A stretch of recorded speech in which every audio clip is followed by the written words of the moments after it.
स्वागत है आप सभी लोगों का।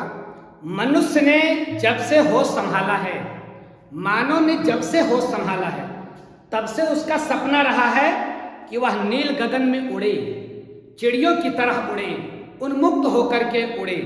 नील गगन में उड़ना हर व्यक्ति का सपना हुआ करता था और इस सपने को साकार किया अमेरिकन वैज्ञानिक राइट बंधुओं ने। उन्होंने एरोप्लेन का आविष्कार किया, मनुष्य के सपने को साकार किया, आदमी नील गगन में उड़ने लगा, सपना साकार हुआ, दुनिया खुश हुई। जब हवाई जहाज में लोग उड़ने लगे तो लोग ये मानते थे कि हवाई जहाज की यात्रा सबसे सुरक्षित यात्रा है।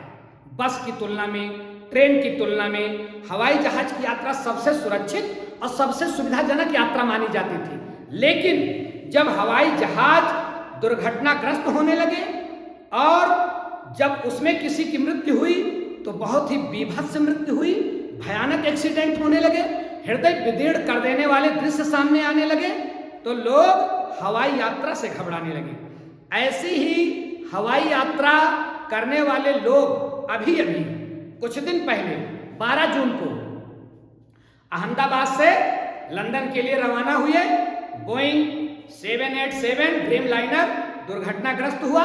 अपने लोगों को पता है, बड़ा ही मॉडिफाई विमान, बड़ा ही मॉडर्न टेक्नोलॉजी का विमान, लेकिन उड़ान भरने की कुछ ही पलों में दुर्घटनाग्रस्त हो गया, क्रैश हो गया, जल करके राख हो गया।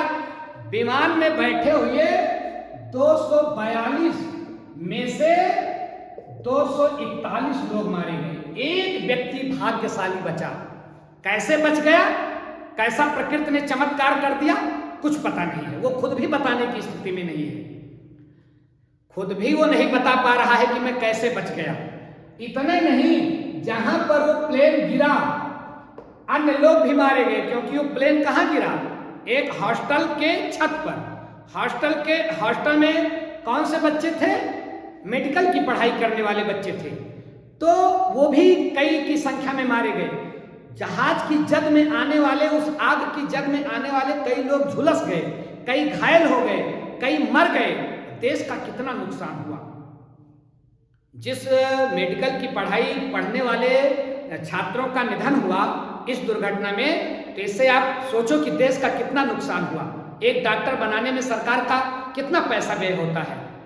तो ये हवाई जहाज क्रैश, इसने पूरी दुनिया को झकझोर दिया है। लोग हवाई यात्रा करने के पहले अब 100 बार सोचेंगे। तो हवाई यात्रा सुरक्षित हो, सुविधाजनक हो, ये हर कंपनी की जिम्मेदारी है, सरकार की जिम्मेदारी है कि कैसे सब कुछ करेगी और इस तरह की अनहोनी को रोका जा सके।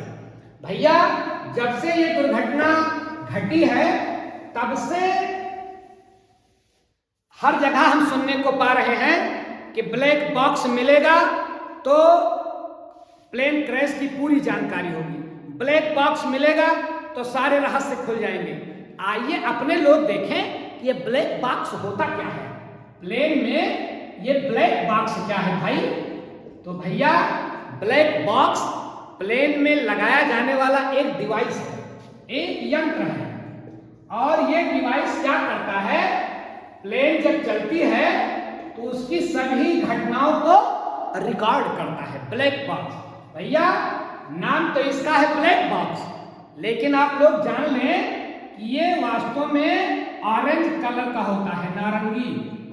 नाम है ब्लैक बॉक्स, होना चाहिए काला, लेकिन किस रंग से इस डिवाइस को पेंट किया जाता है, नारंगी रंग में। क्यों गहरे नारंगी रंग में पेंट किया जाता है, ताकि जब प्लेन में क्रैश हो, प्लेन दुर्घटनाग्रस्त हो, प्लेन पूरी तरह से नष्ट हो जाए, जल जाए, तो जब जलेगा तो राख किस रंग का हो जाएगा, ब्लैक। और अगर ब्लैक बॉक्स भी ब्लैक रहेगा तो कैसे पता चलेगा कि ब्लैक बॉक्स कहाँ है। इसलिए उसको चमकीले नारंगी रंग से रंगा जाता है कि अगर प्लेन क्रैश हो जाए, दुर्घटनाग्रस्त हो जाए, आग लग जाए, तो सब कुछ अगर राख हो जाए, तो अगर ये बचा रह जाए, कौन, ब्लैक बॉक्स, तो कैसे पहचानेंगे कि कहाँ है उस मलबे में ब्लैक बॉक्स। इसलिए किस रंग से रंगा जाता है ब्लैक बॉक्स को, नारंगी रंग से, गहरे चमकीले नारंगी रंग से रंगा जाता है।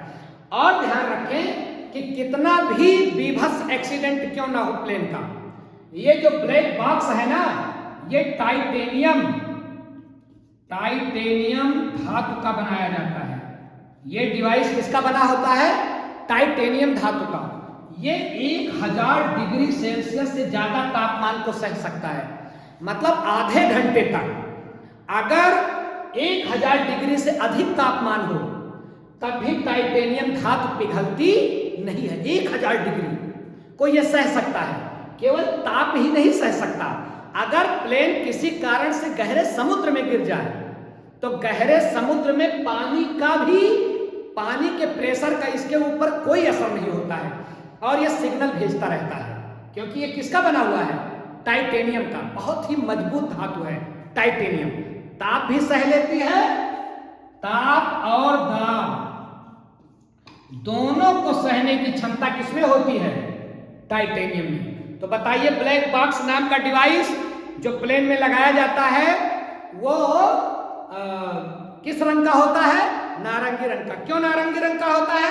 ताकि क्रैश होने के मलबे में यह स्पष्ट रूप से दिखाई पड़ जाए। किसका बना होता है? टाइटेनियम धातु का। कितना टेम्परेचर सह सकता है?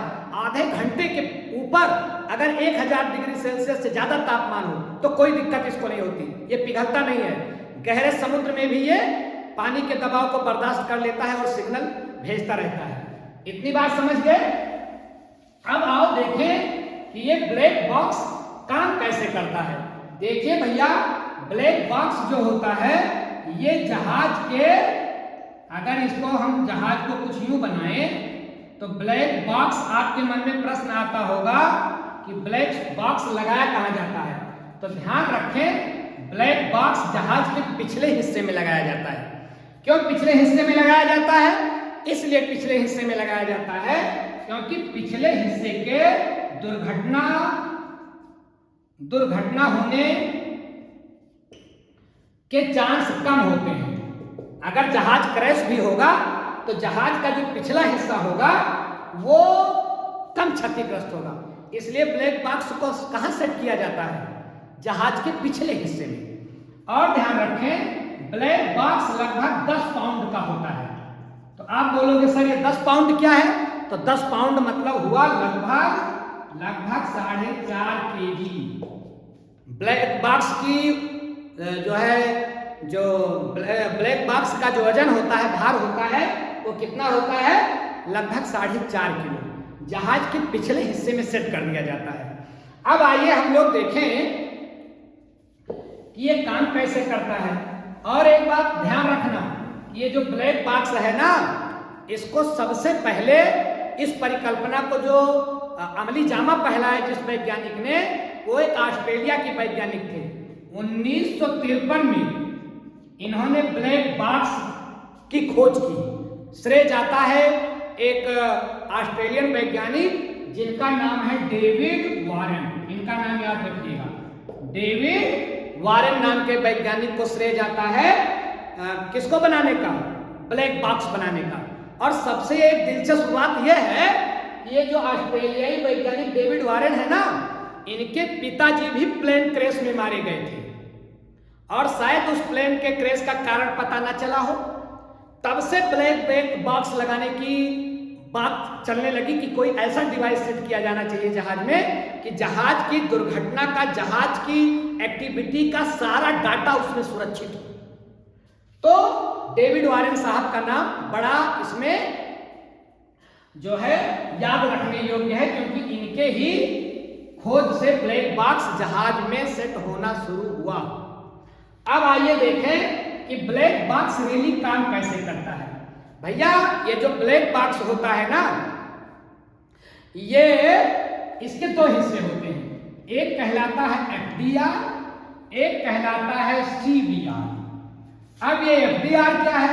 ये एफडीआर का मतलब हुआ एफ फॉर फ्लाइट, ध्यान रखिएगा, फ्लाइट, डी फॉर डाटा और R for recorder, flight data recorder. और आइए सीबीआर देखें। सीबीआर का मतलब हुआ सी फॉर कॉकपिट, कॉकपिट, और वी फॉर वॉयस और आर फॉर रिकॉर्डर। देखिए जो ब्लैक बॉक्स बार बार चर्चा हो रही है, ब्लैक बॉक्स मिल जाएगा तो ये पता चल जाएगा, ब्लैक बॉक्स मिल जाएगा तो सारे रहस्य खुल जाएंगे। वास्तव में ब्लैक बॉक्स जो लगभग 4.5 किलो वजन का होता है, जो जहाज के पिछले हिस्से में सेट कर दिया जाता है, वो दो हिस्सों से मिलकर के बनता है। दो इसमें रिकॉर्डर लगे होते हैं। कौन कौन? एफडीआर और CBR, flight data recorder. Flight data recorder मतलब जहाज की जितनी डाटा होती है, इसी 4.5 किलो का जो बक्सा होता है टाइटेनियम का बना हुआ, उसी में नाखून के आकार का एक चिप लगा दिया जाता है, वही सब रिकॉर्ड करता है। तो फ्लाइट डाटा रिकॉर्डर, फ्लाइट मतलब जहाज के जितने डाटा हैं। कौन कौन से डाटा? जैसे फ्लाइट कितनी ऊंचाई पर उड़ रही है, इसका डाटा इकट्ठा करता है। कितनी ऊंचाई पर जहाज उड़ रही है, कितनी गति है, कौन सी दिशा है, ये सब कौन बताएगा? फ्लाइट डाटा रिकॉर्डर में ये सब रिकॉर्ड होता है कि कितनी ऊंचाई पर उड़ रहा है, किस गति से उड़ रहा है, किस दिशा से, इंजन की दशा क्या है, इंजन की दशा, इंजन को भी रिकॉर्ड करता है कि इंजन कैसे अपना काम कर रहा है। कुल मिलाकर के 88 बिंदुओं को ये कवर करता है। जहाज की कितनी हरकतों को ये रिकॉर्ड करता है? लगभग 88 हरकतों को ये रिकॉर्ड करता है। कौन? एफडीआर। 88 पॉइंट ऑफ व्यू से काम करता है ये। सोचिए कितना बड़ा काम है इसका, एफडीआर का। अब आइए हम लोग देखें कि ये सीबीआर क्या है। CBR cockpit voice recorder. अब ये वॉइस का मतलब होता है आवाज, और रिकॉर्डर मतलब रिकॉर्ड करने वाला। कॉकपिट क्या होता है इसको भी समझ लें। देखिए भैया, अगर ये जहाज है तो जहाज का जो अगला हिस्सा होता है, जहां पायलट बैठता है, जहां से इंजन कंट्रोल होता है, इसी को बोलते हैं कॉकपिट। कौन सा हिस्सा कॉकपिट कहलाएगा? जहां से पायलट बैठ करके जहाज पर कंट्रोल करता है, उसको बोलते हैं कॉकपिट। अब कॉकपिट वॉइस रिकॉर्डर मतलब कॉकपिट में पायलट जो बात कर रहे हैं, पायलट की आवाज, पायलट की आवाज कौन रिकॉर्ड करेगा? सीबीआर। इंजन की आवाज, जितनी आवाजें होंगी उसको कौन रिकॉर्ड करेगा? सीबीआर। इंजन की आवाज, पायलट की आवाज। अब एक्सीडेंट के टाइम पायलट ने क्या बोला, आपस में पायलट और को पायलट में क्या बात हुई, मतलब मेन पायलट और सहायक पायलट, उसमें कौन सा कन्वर्जेशन हुआ, कौन सी बातचीत हुई, ये सब रिकॉर्ड रहता है सीबीआर में। तो अगर ब्लैक बॉक्स मिल जाता है तो ये सब पता चल जाता है एफडीआर से कि फ्लाइट कितनी ऊंचाई पर थी, किस दिशा में थी, इंजन कैसा था, गति कैसी थी। और सीबीआर से पता चल जाता है कि जब इमरजेंसी का टाइम आया तो पायलट ने आपस में क्या बात की, क्या आवाज लगाई, इंजन ने कैसी आवाज की। तो निश्चित रूप से ये जो ब्लैक बॉक्स होता है, इसको हम कह सकते हैं कि ये क्या है, ये किसी भी जहाज की जांच के लिए उसका बिल्कुल डीएनए है। अगर ब्लैक बॉक्स मिल जाए तो सारा का सारा डाटा मिल सकता है कि जहाज का क्रैश कैसे हुआ, क्यों हुआ, और अगले क्रैश से बचाया जा सकता है प्लेन को। जब वैज्ञानिकों को पता चल जाएगा, विशेषज्ञों को पता चल जाएगा कि क्रैश का कारण क्या था, तो अगला क्रैश रोका जा सकता है। इसीलिए ये सब जांच ही होती है। एक बात और ध्यान रखें कि जो अभी अभी अहमदाबाद का प्लेन क्रैश हुआ है, इसका डीवीआर भी मिल गया है। क्या मिल गया है? डीवीआर। ये डीवीआर क्या होता है? Digital video recorder. Digital video recorder मतलब यही जो सीसीटीवी कैमरा लगा होता है हॉस्पिटल में, ऑफिस में, रोड पर, तो उस सीसीटीवी कैमरे की हरकत जो रिकॉर्ड करता है उसको बोलते हैं, उस मशीन को बोलते हैं डीवीआर। तो प्लेन में जो डीवीआर लगा था वो भी सौभाग्य से मिल गया है, तो उससे भी हरकत पता चल जाएगी कि प्लेन में उस समय क्या क्या हुआ। एक अच्छी बात यह है कि डीवीआर भी मिल गया है। डीवीआर क्या करता है? डिजिटल वीडियो रिकॉर्डर, मतलब ये सीसीटीवी के कैमरों को रिकॉर्ड करके रखता है।